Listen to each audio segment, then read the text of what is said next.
Hey there everybody, Jimbo here. Welcome to another not Cardfight Vanguard video, but dot hack enemy. I know, you're looking at this and you're like, what's this? This is my childhood right here. I remember having dot hack enemy packs and starter decks, and when I was a kid, long story short, mild betrayal via family friend, and our house was broken into, and my PS2 was stolen, a lot of my games, and my dot hack cards. And I promise you, these people didn't know a damn thing about dot hack, but they're like, whatever, this nerdy kid has this nonsense, maybe it's worth something. And I never got him back. I got the PS2 back in most of my games, and not my memory card though, so I had to start everything over. That was a bad time. And so, as you can imagine, it's very exciting for me to open this box. Clearly, as I'm sure you can imagine, if you're involved in TCGs in any way, you know this is not a current card game. It's been discontinued for years. It didn't even get 10 sets. But dot hack, that looks a little sus. We're gonna have to count these. Hold on a sec. I mean, look, these packs have been shifting around in here for years. I had to get the Contagion box because it's got Kite and Black Rose on it, and those are the main characters of the original 4 games. A lot of people know the trilogy GU, which is actually currently on sale in the Golden Week sale on PlayStation, and probably Steam as well. Great series. Great trilogy, a lot of refinements over the original 4, but I am a huge fan of the original 4. There's supposed to be 30 packs here, so just bear with me for a moment.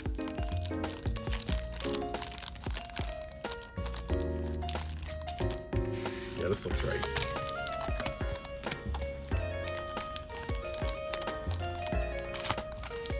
Yeah, okay, it's correct. Alrighty. And so, let me just, alright, first of all, I almost don't even want to open it. This is like super nostalgic for me. Like, this is, whoo! I actually got this a few weeks ago, this box, and it's just been in my closet with my other stuff that I'm gonna open. And I just, tonight's a night where I was like, you know what, let me record this video for next week. I'm doing this on Friday, April 30th. You guys are gonna see it next week, but whew. The rarities in this game are common, uncommon, rare, and extra rare. You can't find prices for this game anywhere because I doubt anybody even wants these cards. I've got Living Dead. It's an uncommon first in the pack. I'm not sure if this game has like a card trick. We'll see. Sinking Solitary March. It's a field card. Arrowfish, monster, Mantis. These are legit like the PS2 models. Like this, that's why it looks so janky, because it's a freaking old PS2 RPG. Flamberge, Swordmanoid. God, this is a throwback. Hirami wasn't like a main character.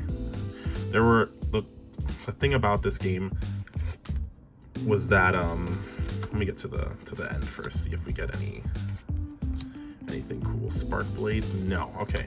Thing about this game was that it was based on an MMO. The game you played was a game inside a game, and the game inside the game was called The World, and it was an MMO, and people were dying in the game to suspicious NPCs and being put into comas. And so you play as Kite, and Kite gets something called the Twilight Bracelet, which is given to him by like some ghostly girl named Aura, and he has the ability to do something called a data drain. Basically, he is the only person who can fight against this corrupted system that is putting people in comas. His friend Bear or Orca is put into a coma, and he kind of gets thrust into the situation. And cue 4 games that defined my youth.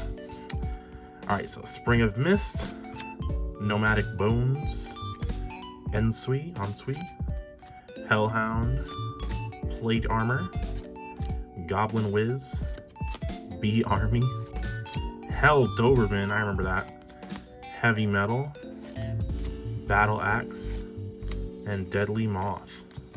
Let me check something, because it seems like common,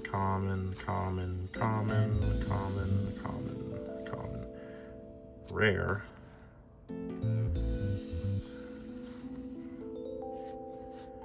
Is there, so maybe there is a card trick. Hold on. This is common.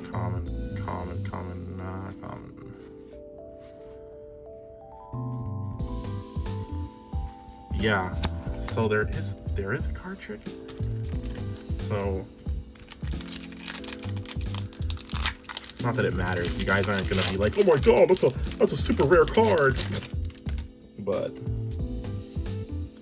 nevertheless, let's see what happens. So, Cyclo Shark. Mia was on the cover of the third game, I believe, Outbreak. And Mia was a cool cat lady blade master. I walked around with a very shy wave master, which was like the mage class. His name was Elk. He was a very shy young lad. Natsume, Headhunter, Rondo, Mistral. Mistral's awesome. Mistral is freaking awesome. One of my favorite characters. She plays a wave master, which again is like the mage class. And she's like in real life, she's like a mom that is a gamer. And also, if you see at the bottom, like that's why that flavor text is like typing like in a chat, because it was like people would speak. You'd see people speak with MMOs. You could check like the game's like boards. Sprite Ocarina. Oh my god, that is literally a screenshot of the game. Yo, oh, this is the look. There's gonna be a lot of people out there who are like, this just looks like trash, but this is a freaking screenshot from the PS2 game. It's a very different kind of cool, okay? It's just a different kind of cool. That's sick. You know, and where's that? I'm gonna put that Mistral card, and where's the Mia card?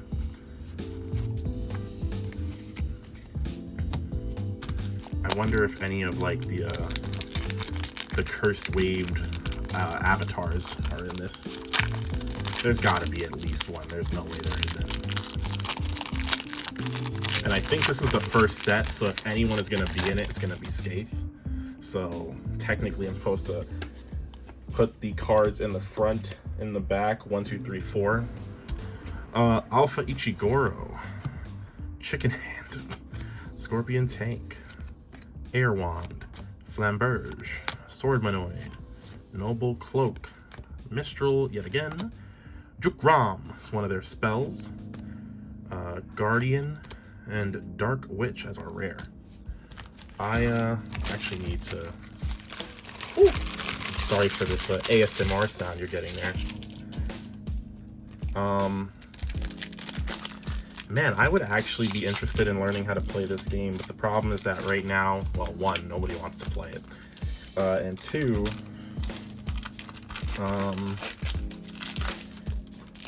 there's a lot on my plate right now as far as card games. Again, like I want to get into Vanguard with Overdress, and that's on the 7th is the start decks, and then the 21st is the first booster box.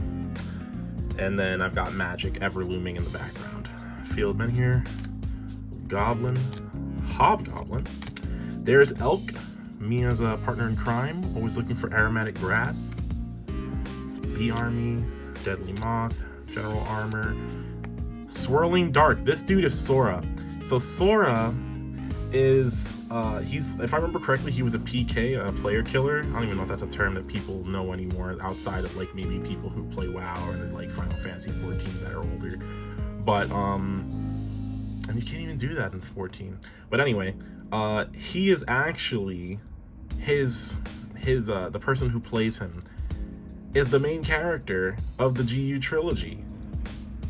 And in GU, he's actually a player killer, which is like a new thing, like an online MMO justice. And he kills people who PK other like regular players, like normal, like low level players, like they prey on other people. And man, this game like shaped like how I thought MMOs were gonna be, and then I did play MMOs. There was nothing like it, except that there was a fan game for the world, and I actually played it, and I had the time of my life. If anybody stumbles upon this video somehow that played the world, you know, Cyber Connect, and you know, whatchamacallit, I was in my name was Kazu in the game, and I was in the Cruisenit Guild with Karamari. Those were the days, man. Those were the days. I was a child. And I thought I was like serious. Like I thought I was a cool dude. I'm rolling with Cruisenit. Like, and I played a heavy blade character, and this game was so basic to people who would have no idea what it is. Like, it was super basic, but it was fun, and it was a great community, and everybody was really passionate about .hack, and it was cool. I spent a lot of time on that game when I was a kid. Goblin, Mia again, B Army, Pyros. Pyros is like the comic relief character, as you can imagine from his flavor text. Hark, he of fair eyes, let us join in an adventure. He's like this, like, he's a very like chivalrous comic relief character.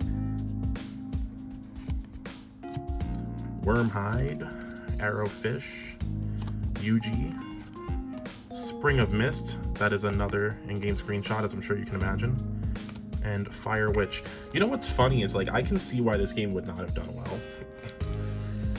Because even if the card mechanics were fun, I feel like .hack is like a pretty niche franchise, on top of the fact that because a lot of their stuff is like the actual models from the game, that's really cool for people who played the game, but for people who didn't, it's like, what is this? Like, it's ugly. Like, it's ugly. It's PS2 models. You know, it wasn't sustainable. Like, this seems more like a collectible card game rather than like, you know, a game you'd play. But I mean, obviously, as you can see, you've got all these mechanics here. You've got like elements, requirements to play the card, like items, like it's like a card type, all this stuff, costs and all this nonsense, rarities. Like, it was a card game that was played. Believe that. But Lord knows that I never encountered anyone who played it. I never encountered anyone when I was a kid who knew about this series. So to this day, oh, another game screenshot. This is where you save your game, if I remember. Yep, it is. Welcome, how about saving your adventure? That's the cool card pile. What's funny is you might recognize this character that looks like Black Rose on the box. And if I remember correctly, in the anime .hack sign, her name was Mimiru, and .hack sign was a little bit different. I don't remember much of .hack sign, to be honest. Like, I actually know a lot of people who were like, oh yeah, .hack, like the anime, and I'm like, it does have an anime. This is true.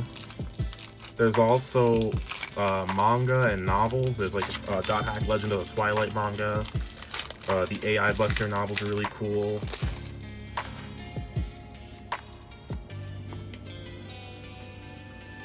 Next we got Chicken Hand, Scorpion Tank, Air Wand, Flamberge, Swordmanoid, lots of dupes.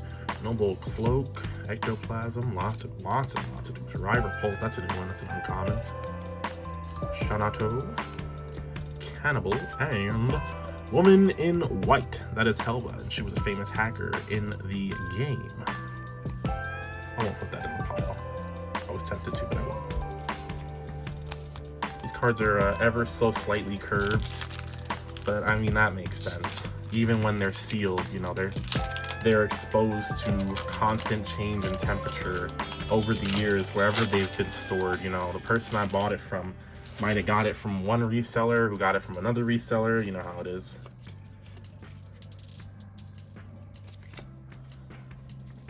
All right, we got Cyclo Shark, Goblin, Mia again, she's a common, so B Army, Pyros,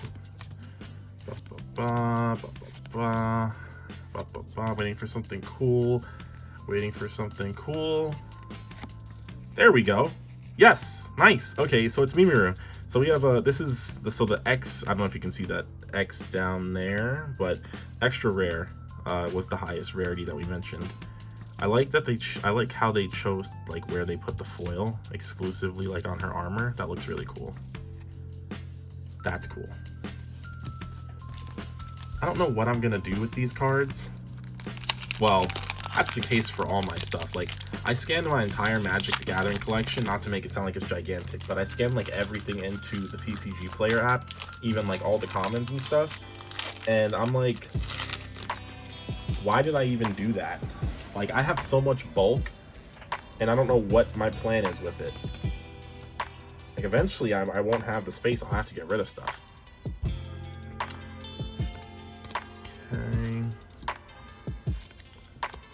Okay. I kind of want to put on top, but I'm gonna put like the characters that I loved, or that like specific characters, because as you see, there's a lot of item like weapon cards and monsters, and those are not as exciting, obviously. That is a regular rare. Like, look at this. This isn't a ton of cards, but we've got more packs to go, and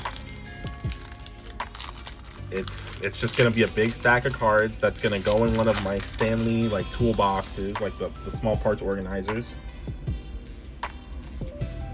and such is the way of life. Until I find what to do with them. When it comes to cards like these, like discontinued card games, I wouldn't want to throw them out, because, you know, these card games are discontinued, and to throw them in the trash would be to take them out of circulation. Like, and that would be kind of messed up in my opinion, you know, because there might be somebody out there who down the road who wants to play like an old card game, and like maybe somebody will like love Dot Hacker, maybe, and this is just ridiculous to even say, but maybe they'll make new Dot Hack games, you know, maybe they would do that, or maybe they would remaster the quadrilogy, since they already did the trilogy that came after. Maybe they would be like, let's go all the way back. So you never know. It would be horrible, in my opinion, to just have these cards removed and make them a more scarce product. I'd actually rather just sell them off like, hey, I just have a bunch of Dot Hack cards. Do you want them for like, I don't know, like $10 or something? I don't know what the hell they're worth. Let's see if we can get another extra rare. Okay. And that is BT. I don't remember her. She's from the anime. I do not remember her. But she still has to go in the cool card pile because she's an extra rare. And that's just the way, it's just the way it works. What I would like to get, I pulled up the extra rare pile, and what I would like to get is Sora and Skeith. Bear would be cool too.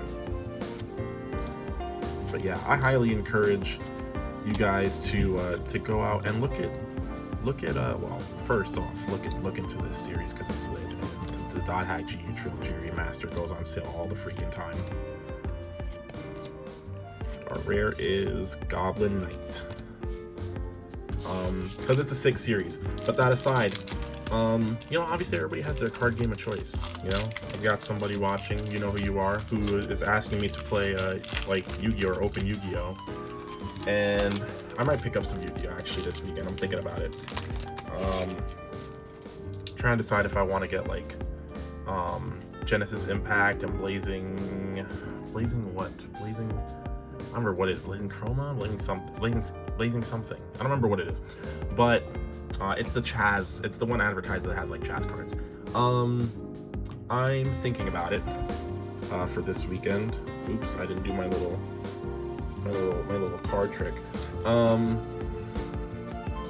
that was an uncommon anyway. But I really do encourage people to look into some of these older card games. I mean, you're not gonna find a scene for it, but like if you're the kind of person who just likes to collect, like I am, then there's a lot of cool stuff out there.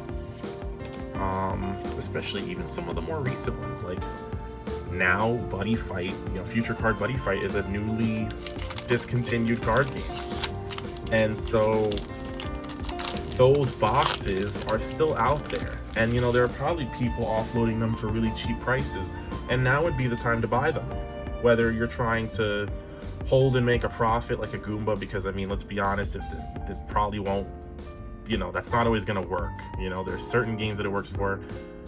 Something like Future Card Buddy Fight, probably not. But if you want to play it, or if you just want something to open and collect, then now would be a good time to start picking up some of those cards.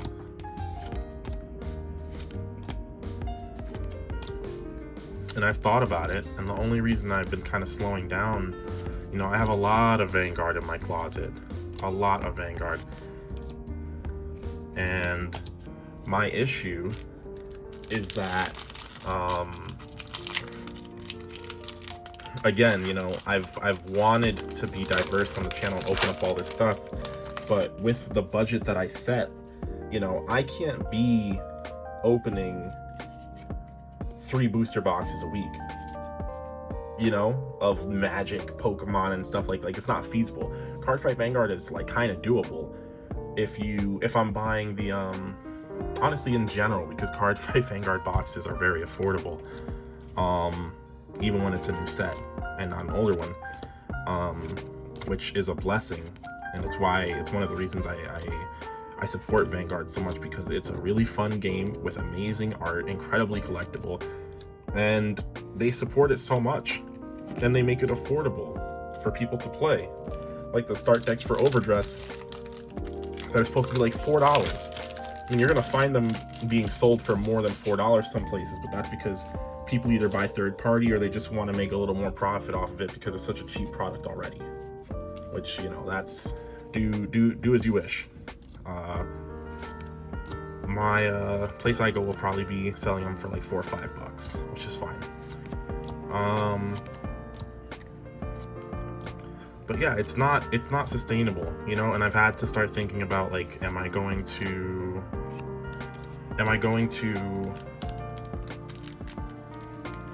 either do less videos, or am I going to start having to do like different kinds of content?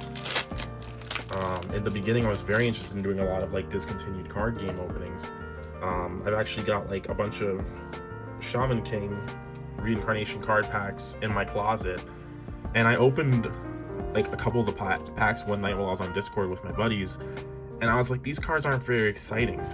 I mean, as you'll see, these, like, I'm talking because I know that the people who are watching this video probably don't know about this card game. And I don't mean to make like a bold assumption, but like it's a niche card game for a niche game series. And I want to open things that are relevant, because that's what people generally want to see, and things that are relevant can be sold later if need be. And it also gives me stock to play those card games. If I decide I want to play Yu-Gi-Oh! And I buy Yu-Gi-Oh! Boxes just to open them, I've got some cards. And I mean, sure, you should be buying singles if you want a deck, but I might have some pieces that I would need. And depending on what I get, that could be super helpful and save me a lot of money down the road. Or I could also, maybe I'll pull something that's very valuable and I can sell it to pay for the singles for a deck. That's not going to happen with a card game like this, which is fine, because as I was saying before, this is something that I'm opening for nostalgic purposes. I know I'm not like reading the card names, but that's because this is just a vibe for me. Like, I just like opening card packs. It's fun. It's very cathartic for me. It helps me relax and kind of just take it easy. It's been a long work week, pretty stressful, and I just want to open some card packs, you know what I'm saying? Anybody else feel that? Especially, you know, this last year has been so stressful for everyone in general. Obviously, some of us have had our come-ups in different ways, but you know, the overall state of things has been rough. And so you gotta find your ways to enjoy the little things. And for me, the little things are opening packs of cards. But being completely transparent, I have a lot of Vanguard in my closet. A lot. It's a lot. I'm looking at it right now. It's a lot. But yeah, hopefully, maybe this weekend, yeah, maybe tomorrow, Saturday, I'll go out and pick up some Yu-Gi-Oh! To mix it up. Pokemon, I'm gonna be honest, it ain't happening until Chilling Reign, and I will probably only be able to get one box, you know, at a decent price. Decent being appropriate, not decent plus $20, $30, $40. You know, I'm just very strict about it. I don't support scalpers. I know some of the, you know, obviously it's a market regulated by demand. I'm not gonna jump down the throat of a card shop owner who is the PS2 screenshot, who's selling boxes at like 140 or 145. Like, I won't want to buy from you as much as the dude who's selling for 125 to 135, you know. But you know, I understand. Everybody has to have their hustle. But let me tell you, my Monday to Friday ain't making it so I can do so I can drop $1,200 a month on booster boxes, because that's really what it comes down to. Is a lot of these card games, like, you know, Pokemon could be 125 to 145 for a box, Magic for 100 a box, Dragon Ball Super for like 100 a box, Vanguard's like 50 a box when a new set comes out. Yu-Gi-Oh! I think is like 65. So those are the most feasible. So again, as I was saying before, I'm at this impasse where, do I open less stuff? Like, do I do less videos rather, so that I can keep up with it financially? Or do I diversify my content? This is not the kind of thing that maybe people feel like, oh, why is he talking about this? Why is he giving us the deets? I mean, I'm a transparent dude. Like, I'm a small YouTuber. What do you want me? Oh, we gotta keep the secrets. We'll save that for when we start hitting some thousands of subs. That's a ways down the road. You know, I like to share my plans and opinions, because I like to have the option for people to bounce these ideas back and forth with me. But yeah, things like, you know, a lot of people will focus on one card game, so they'll do like deck list techs and set analysis and stuff like that. And for someone like me who's trying to start playing all these games, you know, there's a lot of catch up to do, essentially, for me. So I need to, right now I'm working on finding out, like, how do I fill the gaps? Because I do like the Monday, I do like the Monday, Wednesday, Friday thing that we have going on here. You know, so far it's been reliable. I schedule the videos to go up at 5:15 p.m. Eastern time, Monday, Wednesday, Friday, and I like it. It's cozy for me. I can, if I want, I can record all my videos on Saturday, edit them all on Sunday before I run D&D, and then I can freaking set them all with scheduled uploads. It's a great flow for me, but very expensive. So we're gonna see what happens. You know, if we have to temporarily upload less while we find our situation, then I say that's fine, because, you know, this channel is new enough that there's gonna be some growing pains. There's gonna be some instances of figuring out, what do you want to do? What do you want to open? What kind of content do you want to make? What's getting more views? What are people asking for? People ask stuff, you know. I very much appreciate the viewer I have that you know, makes it known that he wants me to open Yu-Gi-Oh! Because I am now inclined, whether I want to play Yu-Gi-Oh! Or not, to pick up some Yu-Gi-Oh! Stuff to open. You know, I don't have to make Yu-Gi-Oh! My life, but I'm more than happy to buy, you know, some Yu-Gi-Oh! Boxes here and there. Because I would still have fun opening Yu-Gi-Oh! I'd still have fun looking for the chase cards. And somebody would get to see content that they want to see. You know, it's a win-win. I'm actually gonna put that in the pile. This is our last pack. But yeah, this ended up being like, I don't know, like a vlog, like a journal video. But you know, that's the luxury that we have when there's when there's no values to really be concerned about. It's just this is a vibes video, man. This is gonna be a vibes video.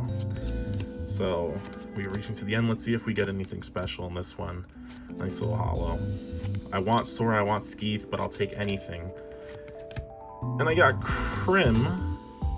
Extra rare Crim. You know what? I'll take that. I'll take that. I'm not mad at it. It's an extra rare. I would love to get Sora or Skeeth, but it's alright.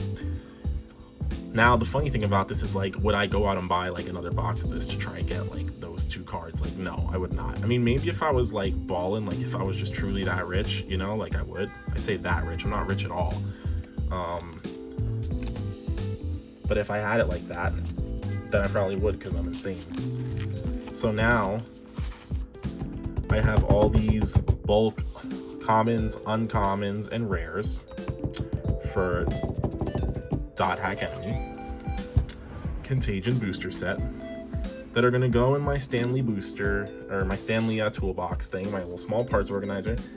And Chief, that's going to be it. Like, I'm going to throw, I might not even throw all of these in sleeves, but I'll probably sleeve, I'm definitely keeping God Statue. I will sleeve Mimiru, keeping Recorder, sleeving Pyros, Mia. I don't need the extras. Sora, because that's just lit. That's a nice little reference that a lot of people don't know, probably. Elk, Mistral, absolutely getting kept. Alpha Ichigoro, the classic. Another Mistral, and Sprite Ocarina, because this is just funny to look at. Like, this horrible looking screenshot. But that's the PS2 for you. Some of the best games ever made. And truly the birthplace of many JRPG fans, especially in the millennial age group. But yeah, that is the end of the video. I hope you enjoyed this little candid talk that we had. You know, it wasn't a chase video by any means, like looking for certain cards of value, because again, there was no value to pursue. It was just vibes and nostalgia. So I hope you enjoyed it. If you reach the end of the video and you're listening to this, please, by all means, like I said and I reiterated in this video, let me know in the comments down below if there is anything that you are interested in seeing, or if you have any ideas for content. I'm not asking you to do my quote-unquote job for me, because it's not like I get paid for this. I'm doing it for fun. I would love to see it turn into something, but you know, right now it's for fun. What do you have some ideas? Then by all means, or if you're part of a community of like new players of, like, you know, Vanguard or whatchamacallit, or Magic or whatever like that, you know, sure, maybe I'll hop in and see what's up. Vanguard is just a very convenient situation because they're starting with Overdress, and it's this whole new thing that's like, it's a great entry point. It's just a very convenient entry point. And so that's why you're going to see so much of it on the channel.